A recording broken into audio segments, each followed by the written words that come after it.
Hello बच्चों, let's read the question. कह रहे compound A has molecular formula C5H9Cl। एक कंपाउंड है, मोलिकुलर फॉर्मूला है उसका C5H9Cl ए का। Okay, it does not react with bromine in CCl4। Okay बच्चों, Br2 इन CCl4 के साथ वो रिएक्ट नहीं करता है, मतलब कार्बन कार्बन डबल बॉन्ड इसमें नहीं है। On treatment with a strong base it produces a single compound B. Okay बच्चों, स्ट्रॉन्ग बेस के साथ इसकी रिएक्शन कराओ तो सिंगल कंपाउंड बी मिलेगा बच्चों। बी का मोलिकुलर फॉर्मूला है C5H8 और ये बेयर्स रिएजेंट। बेयर्स रिएजेंट क्या होता है बच्चों? एल्कलाइन, कोल्ड एल्कलाइन KMnO4 उसके साथ रिएक्ट करता है। तो उसके साथ कौन रिएक्ट करती है? एल्कीन। देखो यहाँ पर क्या हुआ है, एक हाइड्रोजन निकला है, एक Cl निकला है बच्चों। ओके, ए से बी जाने में तो डिहाइड्रो हेलोजिनेशन मतलब एलिमिनेशन रिएक्शन यहाँ पर हुई है। और बी क्या हो गया बच्चों? It would be alkene. फिर कह रहा है reductive ozonolysis of B produces a compound C. Okay बच्चों, जब इसका RO मतलब रिडक्टिव ओजोनोलिसिस करेंगे तो कंपाउंड सी मिलेगा बच्चों। ओके, जिसका मोलिकुलर फॉर्मूला है C5H8O2। ओके बच्चों, देखो ओजोनोलिसिस में क्या होता है, एल्कीन का क्लीवेज होता है बच्चों। ओके, जैसे यहाँ पर इस एल्कीन में टोटल 6 कार्बन है ना, तो प्रोडक्ट जब लिखेंगे तो उसमें 3 कार्बन दिखाई देंगे बच्चों। ओके, लेकिन यहाँ पर क्या है बच्चों? ओके, सारे कार्बन आपके प्रोडक्ट में आ रहे हैं जो आपके यहाँ पर एल्कीन में थे C5H8। ओके बच्चों, इसका मतलब ये एल्कीन कैसी हो सकती है बच्चों?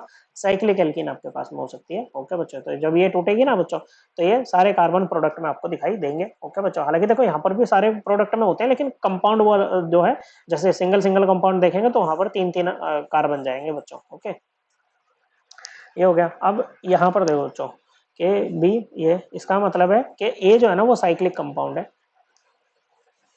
ओके बच्चों, कैसा है? ए साइक्लिक है आपका। Okay, now on the basis of given data which would be the structure of A. Okay बच्चों, ये जो डाटा दे रखा है इसमें ए का स्ट्रक्चर बताना है।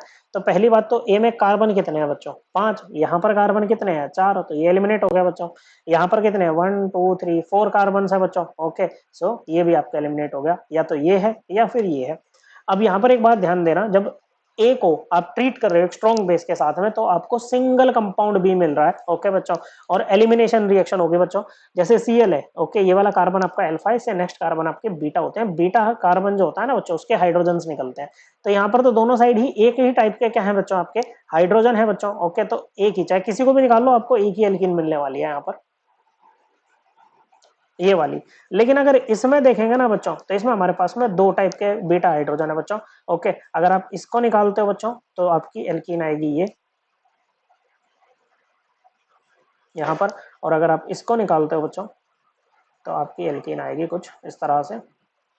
यहाँ पर है Cl, यहाँ पर ये यहाँ पर आएगी बच्चों। ओके, कुछ इस तरह से आपकी एल्कीन यहाँ पर आएगी। तो यहाँ पर तो 2 बी मिल रहे हैं ना आपको, लेकिन आपको तो सिंगल कंपाउंड बी चाहिए बच्चों।